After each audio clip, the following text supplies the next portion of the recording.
नमस्कार, मी अनिल उपाध्ये. शिवसिद्ध बातमीपत्रात आपलं स्वागत आहे. पाहूया आजची बातमी.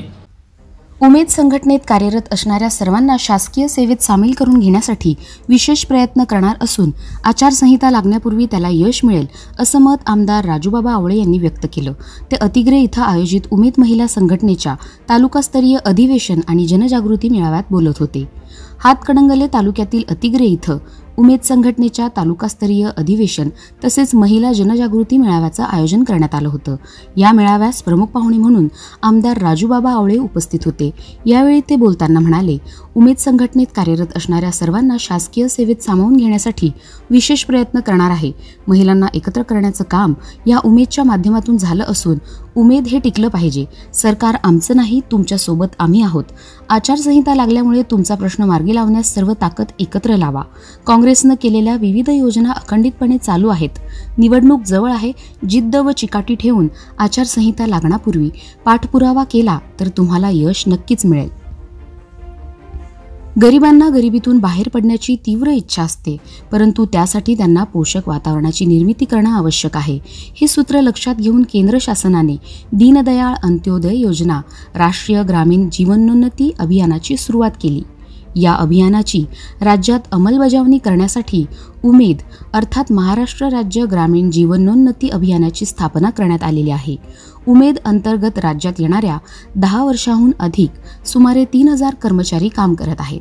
शासनाच्या ग्रामविकास व पंचायत राज मंत्रालय अंतर्गत उमेद महाराष्ट्र राज्य ग्रामीण जीवनोन्नती अभियान कायमस्वरूपी स्वतंत्र विभाग म्हणून आस्थापनेला मान्यता देऊन सर्व कार्यरत कंत्राटी अधिकारी व कर्मचारी यांना शासनाच्या समकक्ष पदावर कायमस्वरूपी सेवेत समावेश करून घेणे या प्रमुख मागण्यांसाठी राज्यभर गेल्या 3 वर्षापासून टप्प्याटप्प्यानं विविध आंदोलनं सुरू आहेत. जुलैमध्ये आझाद मैदान मुंबई येथे झालेल्या अधिवेशनाची दखल घेत मुख्यमंत्री व ग्रामविकास मंत्री यांनी मागण्या मान्य करण्याचे आश्वासन दिले होते. मात्र 2.5 महिने होऊन देखील कार्यवाही न झाल्याने संघटनेचे गावापासून ते राज्यस्तरापर्यंत आंदोलन चालू आहे. काही दिवसापूर्वी कोल्हापुरात जिल्हाधिकारी कार्यालयाबाहेर हजारो महिलांच्या उपस्थितीत साखळी उपोषण केले होते. तर 3 ऑक्टोबरपासून काम बंद आंदोलन सुरू आहे. त्याचाच एक भाग म्हणून आज तालुकास्तरीय अधिवेशन तसेच महिला जनजागृती मेळाव्याचं आयोजन करण्यात आलं होतं. तर 6 ऑक्टोबर रोजी जळगाव येथे राज्यस्तरीय आंदोलनासाठी उपस्थित राहण्याचं आवाहन करण्यात आलं. यावेळी उमेद महाराष्ट्र राज्य संघटनेचे तालुका अध्यक्ष उमा कोळी, कोषाध्यक्ष अनुराधा कावळे, तालुका व्यवस्थापक कृष्णकांत ठोंबरे, रेश्मा गायकवाड, तृप्ती कांबळे, राम धुमाळ, राजश्री पाटील, कोजागिरी सनगर, नंदिनी पवार, सुनंदा तेली, रेखा दास, रोहिणी कांबळे, विशाखा प्रधान, विश्वजित सूर्यवंशी, निलेश पाटणकर, सनी कांबळे, स्वप्नाली एतवडे आदींनी मनोगत व्यक्त केले.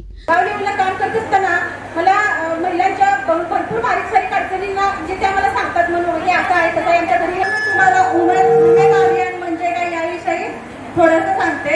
उमेद अभियान हे 2013 मी महिला समूह आहेत, बचत गट आहेत, त्या बचत गटांना एकत्र करतो व त्यांना शासनाच्या विविध योजनांचा लाभ मिळवून देतो.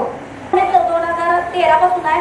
2 वर्ष आम्हाला पगार नव्हता, त्याच्यानंतर 1800, मग 3000, आता 6000 आणि गावभर सगळं आम्ही काम करतो. आमचं असतात जे कारण एका स्त्रीची प्रगती आमचं अभियान बंद पडलं तर तिथंच थांबणार आहे. जर स्त्रियांना पुढे जायचं असेल तर आम्ही टिकायला पाहिजे ना. मी उमा अमोल कोळी, आळतेची CRP आणि हातकणंगले तालुक्यात संघटनेच्या हे तुम्हाला कुठेतरी उंबऱ्याच्या बाहेर आणलेलं आहे आणि आज ज्या महिला आहेत सक्षमरित्या जे तुम्ही ठरवायचं आहे त्या आता मी रस्त्यावर तुमच्या येण्यासाठी तयार आहे. पण बाकी तुमच्या महाराष्ट्र लेवलला पण कसं पद्धतीने तुम्ही सुरता करताय हे फार महत्त्वाचं. तुम्हाला आता मिळालं तर मिळालं, आता थांबलं तर थांबलं आहे. आता फक्त सरकार आल्यावर ही गोष्ट आहे. त्यामुळे या आंदोलनाला माझा पूर्ण पाठिंबा आहे. मला कुठं बोलवलं तर मी रस्त्यावर उतरण्यासाठी तुमच्याशी तयार आहे. उमेद टिकलं पाहिजे, उमेद टिकलं पाहिजे आमचं म्हणजे आणि काय भांडवल्यासाठी रस्त्यात कसं करायचं, बरोबर आहे का नाही? हे आपल्या घरातले कुटुंब म्हणून तुमच्यासाठी त्यामुळे उमेद टिकलं पाहिजे. यासाठी तुमची लढाई फार प्रामुख्यानं गरजेचं आहे. आम्ही तर शासन म्हणून आहे, या मतदारसंघाचा आमदार म्हणून आहे, पण तुमचं मत सहभाग यामध्ये असणं गरजेचं आहे. त्यामुळे या व्यवस्थापनाला, उमेदला आमचं पूर्ण पाठिंबा आहे. तुम्ही मला कुठेही सांगा, कुठेही मदत लागेल ते सांगा. पहिला सांगायला तुमचे नाश्ते सोय केलं असतं की मी, आता आलाय तुम्ही सकाळी सांगायला तर बोललं असतं. आता लय वेळ झाला. सगळ्यांना मी शुभेच्छा देतो, धन्यवाद देतो. जय हिंद महाराष्ट्र.